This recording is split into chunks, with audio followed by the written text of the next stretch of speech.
Hello, welcome again. We are solving aerospace engineering paper of year 2016.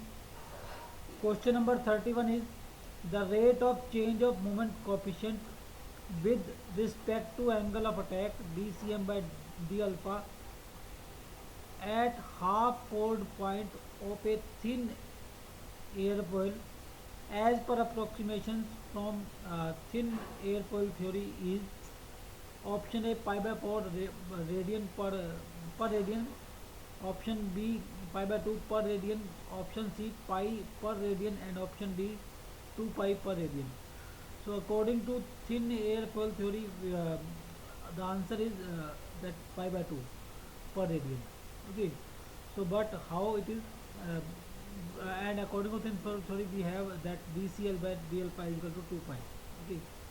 And uh, and cm is your minus cl by 4.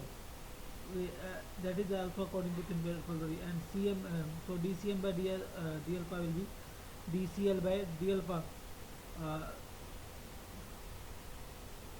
and into 1 by 4, so it will be 2 pi by 4 or pi by 2. So answer is pi by 2 per radian. Okay. So next, question number 32.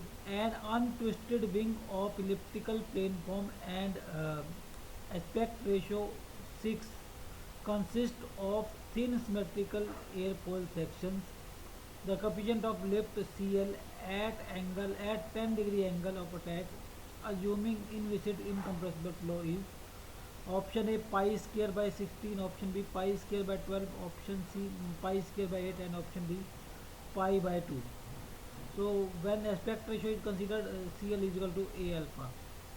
Okay, and here A is not 2 pi and A is determined like this. So A is considering the aspect ratio. So A is your A naught divided by 1 plus A naught divided by pi AR.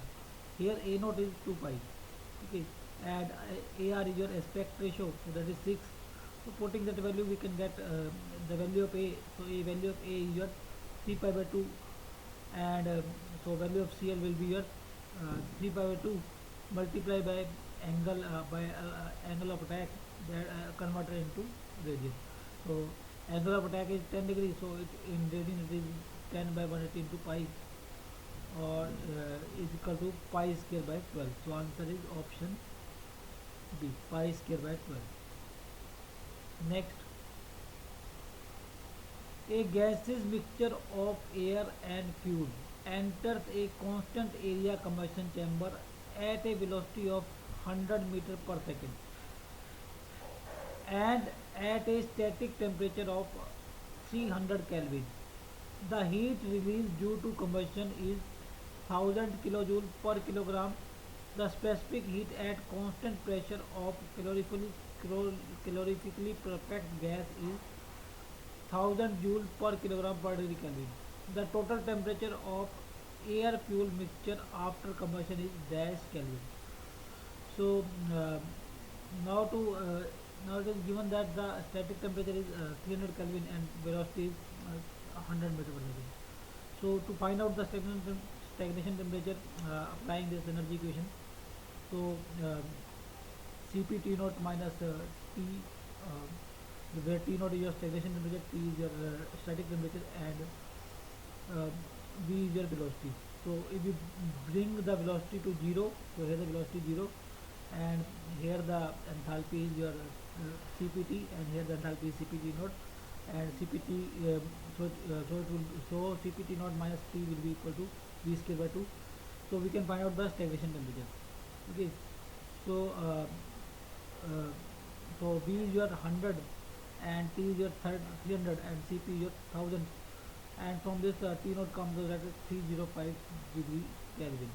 Okay, so now we have to, that is stagnation temperature initially.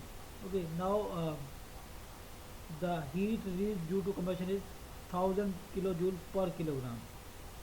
Okay, 1000 kilojoule per kilogram. So now, and 1000 kilojoule per kilogram, and So converting for 1 kilogram of mass, converting this 1000 kilojoule into joule. So 1000 into 1000 is your total heat supplied for 1 kilogram of mass. And now initial stagnation temperature is your 305. Suppose final stagnation temperature is your T0F. So from this and Cp is your 1000 joule kilogram per degree Kelvin. So final stagnation temperature comes out as 1305 Kelvin. So initially we have found out the initial stagnation temperature by uh, by taking the velocity to 0 and applying a energy equation, and then we added heat of to 1 kilogram of mass and find out the final stagnation temperature. So that is 1305 Kelvin. So answer is 1305 Kelvin.